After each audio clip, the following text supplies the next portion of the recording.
Prostate വീക്കം ഒരു main പ്രശ്നമായിട്ട് ഇപ്പോൾ പലരിലും കണ്ടുവരുന്നുണ്ട്. അപ്പോൾ എന്തായിരിക്കും ഇങ്ങനെ സംഭവിക്കുന്നത് നമുക്ക് ചോദിച്ചറിയാം. നമ്മളോടൊപ്പം ഡോക്ടർ അമൽ മോഹനുണ്ട്, urologist, NIMS hospital Trivandrum. Doctor, welcome to the show. Doctor, നമുക്കിപ്പോൾ പ്രോസ്റ്റേറ്റ് വീക്കം ഒരുപാട് പേരിൽ കണ്ടുവരുന്നുണ്ട്. അപ്പോൾ എന്തുകൊണ്ടായിരിക്കും ഇങ്ങനെ കാണുന്നത്? ഈ നമ്മുടെ മെയിൽ പേഷ്യൻസിന് പ്രായം കൂടുന്തോറും നോർമലി പ്രോസ്റ്റേറ്റ് വളരാറുണ്ട്. ഇപ്പം നമ്മുടെ ഹ്യൂമൻ മെയിൽ ഹോർമോണായ ടെസ്റ്റോസ്റ്റെറോൺ ഇഫക്റ്റിലാണ് ഈ പ്രോസ്റ്റേറ്റ് വളർന്നു വരുന്നത്. അപ്പോൾ ഈ പ്രോസ്റ്റേറ്റ് വീക്കം വരുന്ന എല്ലാവരും പ്രോസ്റ്റേറ്റ് വീക്കത്തിൻ്റെ രോഗികളാവുന്നില്ല. പ്രോസ്റ്റേറ്റ് വീക്കമുള്ള പലരും നോർമലായിട്ട് യാതൊരു ബുദ്ധിമുട്ടും ഇല്ലാതെ പോകുന്നുണ്ട്. എന്നാൽ ചിലർക്ക് നമ്മുടെ യൂറിനറി ബ്ലാഡറിൻ്റെ തൊട്ട് താഴെ ഇരിക്കുന്ന ഗ്രന്ഥിയാണ് പ്രോസ്റ്റേറ്റ് ഗ്രന്ഥി. അപ്പോൾ യൂറിനറി ബ്ലാഡറിൽ നിന്ന് പുറത്തോട്ട് വരുന്നത് ഈ പ്രോസ്റ്റേറ്റ് ഗ്രന്ഥിയുടെ ഉള്ളിലുള്ള യുറീത്രയിൽ കൂടെയാണ്. ചില രോഗികളിൽ ഈ പ്രോസ്റ്റേറ്റ് വീക്കം കാരണം ഈ യൂറിൻ ഫ്ലോ തടസ്സം വരുന്നു. അപ്പോൾ ഇങ്ങനെ യൂറിൻ ഫ്ലോ തടസ്സം വരുമ്പോഴത്തേക്കും രോഗിക്ക് യൂറിൻ സ്പീഡ് കിട്ടാതെ വരിക, പഴയതുപോലെ യൂറിനേറ്റ് ചെയ്യാൻ പറ്റാതെ വരിക, അങ്ങനത്തെ ബുദ്ധിമുട്ടുണ്ടാകും. അത് മാത്രമല്ല, യൂറിൻ പുറത്തോട്ട് പോകാതെ കിടക്കുന്നതുകൊണ്ട് യൂറിൻ ബ്ലാഡറിൽ ഫില്ല് ചെയ്ത് കെട്ടിക്കിടക്കും. അപ്പോൾ കെട്ടിക്കിടക്കുന്ന യൂറിനിൽ അടിക്കടി ഇൻഫെക്ഷൻ ഉണ്ടാവുക, യൂറിനിൽ സ്റ്റോൺ ഉണ്ടാവുക, അങ്ങനത്തെ ബുദ്ധിമുട്ടുണ്ടാവും. ഇത് മാത്രമല്ല, യൂറിനറി ബ്ലാഡറിനകത്തുള്ള പ്രഷർ കൂടിക്കൂടി വരും. കാരണം യൂറിൻ കംപ്ലീറ്റ് പോയി തീരുന്നില്ല.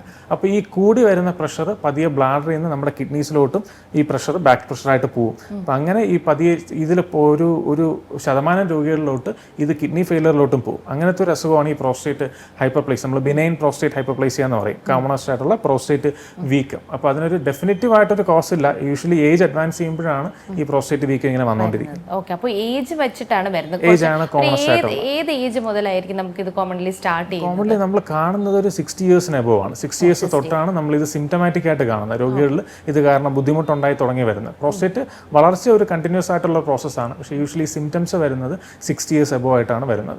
കോമണസ്റ്റ് ആയിട്ട് രോഗിക്ക് രാത്രി കാലങ്ങളിൽ ഒരുപാട് മൂത്രം ഒഴിക്കേണ്ടി വരും. നമ്മുടെ പല പ്രായമുള്ള പുരുഷന്മാരിൽ ഇത് കോമൺ ആയിട്ട് കാണുകയാണ്. പലരും നമ്മളത് നോർമലാണെന്ന് വിചാരിക്കും. നോർമലി ഒരാൾ 1 to 2 times പെർ നൈറ്റ് എണീറ്റ് യൂറിനേറ്റ് ചെയ്യുന്നത് നോർമലാണ്.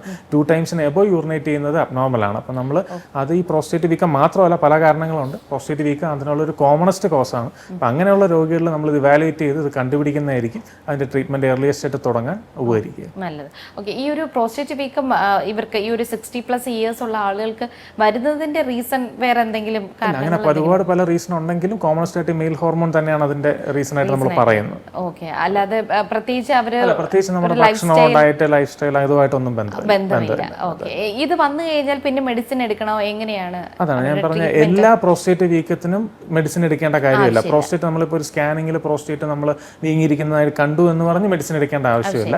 നമ്മൾ അതിനെ ഇവാലുവേറ്റ് ചെയ്യും. പ്രോസ്റ്റേറ്റ് വീക്കം യൂറിൻ ഫ്ലോയ്ക്ക് എന്ത് ബുദ്ധിമുട്ടുണ്ടാക്കുന്നു, രോഗിക്ക് കംപ്ലീറ്റ് യൂറിനേറ്റ് ചെയ്യാൻ പറ്റുന്നുണ്ടോ, അതിന് കാരണം അദ്ദേഹത്തിന് സിംറ്റംസ് ഉണ്ടോ, യൂറിൻ കെട്ടിക്കിടക്കുന്നുണ്ടോ.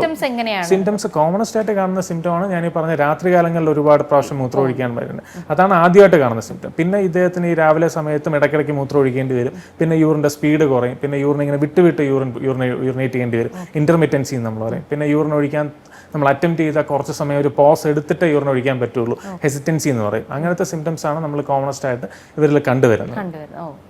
അപ്പോൾ ഇങ്ങനെ വരുമ്പോൾ തന്നെ ഉടനെ തന്നെ ഡോക്ടറിനെ കാണണം എന്നുള്ളത് തന്നെ? തീർച്ചയായിട്ടും. ഇങ്ങനെ വന്നിട്ട് ഇങ്ങനത്തെ സിംറ്റംസ് ഉള്ളവർ നമ്മൾ ആദ്യം തന്നെ കണ്ടിട്ട് നമ്മൾ വിശദമായിട്ട് പരിശോധിക്കണം. കാരണം ഞാൻ ഈ പറഞ്ഞ കണക്ക് ബിനൈൻ പ്രോസ്റ്റേറ്റ് ഹൈപ്പർപ്ലേസിയ എന്നാണ് നമ്മൾ പറയുന്നത്. ബിനൈൻ എന്ന് നമ്മൾ യൂഷ്വലി വാക്ക് ഉപയോഗിക്കുന്നത് കുഴപ്പമില്ലാത്ത, അതായത് മലിഗ്നൻസി അല്ലാത്ത വീക്കം, അതിനെയാണ് നമ്മൾ ബിനൈൻ എന്ന് പറയുന്നത്. എന്നിരുന്നാലും പ്രോസ്റ്റേറ്റ് വീക്കം കാരണം ഒരുപാട് കോംപ്ലിക്കേഷൻസ് ഉണ്ടാകും. അത് പ്രധാനപ്പെട്ടത് ഞാൻ ഈ പറഞ്ഞ കണക്ക് പ്രഷർ കിഡ്നിയിലോട്ട് ട്രാൻസ്മിറ്റ് ചെയ്ത് റീനൽ ഫെയിലിയർ ഉണ്ടാവുക, അതുമാത്രമല്ല ഈ ബ്ലാഡറിൽ യൂറിൻ കെട്ടിക്കിടന്ന് അടിക്കടി ഇൻഫെക്ഷൻസ് ഉണ്ടാവുക, ബ്ലാഡറിൽ വലിയ സ്റ്റോൺ ഉണ്ടാവുക, അങ്ങനത്തെ പ്രശ്നങ്ങളൊക്കെ ഉണ്ടാകാറുണ്ട്. അപ്പോൾ നമ്മളത് ഇവാലുവേറ്റ് ചെയ്ത് കണ്ടുപിടിച്ചിട്ട് അതിൻ്റെ ട്രീറ്റ്മെൻറ്റ് ഏർലിയസ്റ്റ് ആയിട്ട് സ്റ്റാർട്ട് ചെയ്യുന്നതാണ് രോഗിക്ക് എപ്പോഴും നല്ലത്, ട്രീറ്റ്മെൻറ്റ് ആവശ്യമുള്ള രോഗികളിൽ. ഇപ്പോൾ ഈ പ്രോസ്റ്റേറ്റ് വീക്കം ഒരു സ്കാനിൽ കണ്ടു, എന്നിരുന്നാൽ യൂറിൻ ഫ്ലോയ്ക്ക് കുഴപ്പമൊന്നുമില്ല, യൂറിൻ കംപ്ലീറ്റ് ചെയ്യുന്നുണ്ട്, വേറെ സിംറ്റംസ് ഒന്നും ഇല്ലാത്ത രോഗിക്ക് അതിനൊരു ട്രീറ്റ്മെൻറ്റ് ആവശ്യമില്ല. അതാണ് അതിൻ്റെ. അപ്പോൾ അവർ നോർമൽ ലൈഫിലോട്ട്. അതെ, അദ്ദേഹത്തിന് ആ പ്രോസ്റ്റേറ്റ് വീക്കം കാരണം രോഗിക്ക് യൂറിൻ ഫ്ലോയ്ക്ക് തടസ്സമില്ലാത്തടത്തോളം കാലം അത് നമ്മൾ ചികിത്സിക്കാറില്ല. അത് യൂറിൻ ഫ്ലോയ്ക്ക് എപ്പോൾ ബുദ്ധിമുട്ടുണ്ടാകുന്നു, എപ്പോൾ സിംറ്റംസ് ഉണ്ടാകുന്നു, യൂറിൻ കംപ്ലീറ്റ് ഒഴിക്കാൻ പറ്റാത്ത അവസ്ഥ വരുന്നു, ആ സമയത്താണ് നമ്മൾ രോഗിക്ക് ട്രീറ്റ്മെന്റ് ആയിട്ടുള്ള ഓപ്ഷൻസ് പ്രൊവൈഡ് ചെയ്യുന്നത്. അതൊക്കെ നമ്മൾ എപ്പോഴും ഡ്രഗ് ട്രീറ്റ്മെന്റിലാണ് തുടങ്ങുന്നത്.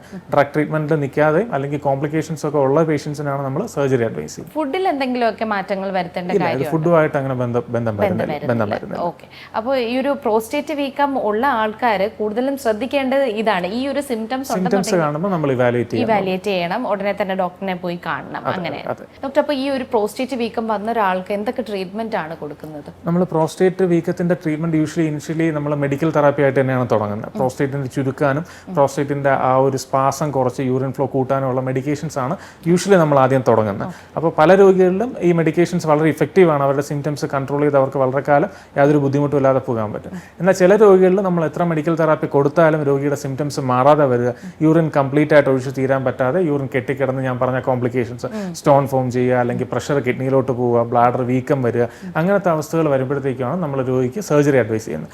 ഇന്ന് നമുക്ക് പലതരം സർജറീസ് ഈ BPH എന്ന് പറയുന്ന ബിനൈൻ പ്രോസ്റ്റേറ്റ് ഹൈപ്പർപ്ലേസിയയ്ക്ക് ഉണ്ട്.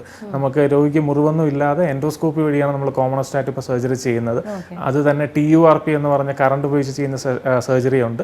അല്ലാതെ ഇപ്പോൾ നമ്മൾ ലേസർ പ്രോസ്റ്ററ്റക്ടമി എന്ന് പറഞ്ഞ് ലേസർ ഉപയോഗിച്ച് പ്രോസ്റ്റേറ്റ് നീക്കം ചെയ്യുന്ന സർജറീസും ഇപ്പോൾ നമ്മൾ വളരെ കോമൺ ആയിട്ട് ചെയ്യുന്നുണ്ട്.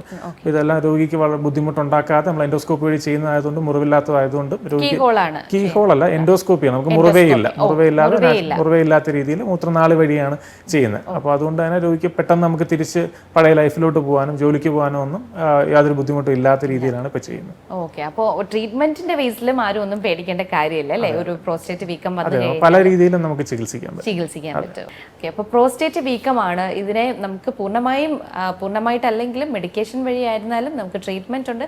സർജിക്കൽ ട്രീറ്റ്മെന്റ് ആയിരുന്നാലും പേടിക്കാത്ത രീതിയിൽ തന്നെ, ഒരു ഇൻസിഷൻസും വരാത്ത രീതിയിൽ തന്നെ നമുക്ക് ചെയ്യാൻ പറ്റുന്നതാണ്. അപ്പോൾ ഇതിനെക്കുറിച്ച് എല്ലാം വിശദമായിട്ട് നമുക്ക് പറഞ്ഞു തന്നു ഡോക്ടർ അമൽ മോഹനാണ്. Doctor, thank you so much.